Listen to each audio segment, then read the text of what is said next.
E invece il fico d'India che effetto fa?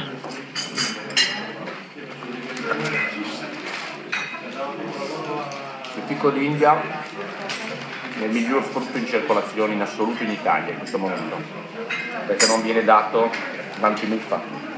È un frutto che nasce sulla pianta senza nessun trattamento, è l'unico, pensateci.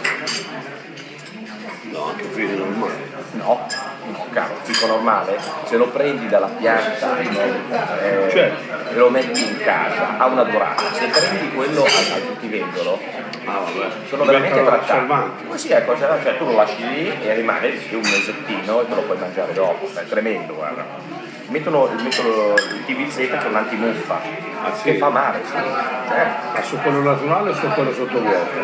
Su quello Sottovuoto, per il mettere sì, perché sottovuoto. nello sottovuoto anche quelli della Turchia, quelli arrivano dalla Turchia, classici, belli, con tutta la carta sopra, sembrano dei pasticcini, quelli c'hanno il TVZ, no, è ovvio, tutto perfetto. Ma quelli mangiare a casa mia non ce l'hanno. Mica da qua, cioè se avete l'albero di fico va benissimo. E se ne mangi troppi? Se ne mangi troppi, ne devi mangiare 10 per avere l'occlusione intestinale, almeno 10.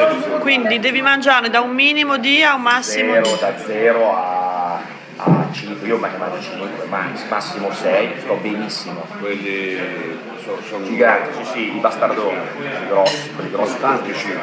grossi così che vengono su a novembre-dicembre, che sono i bastardoni.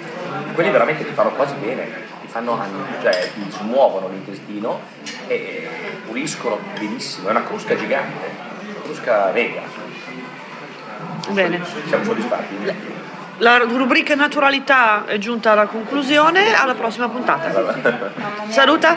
Ciao a tutti ragazzi.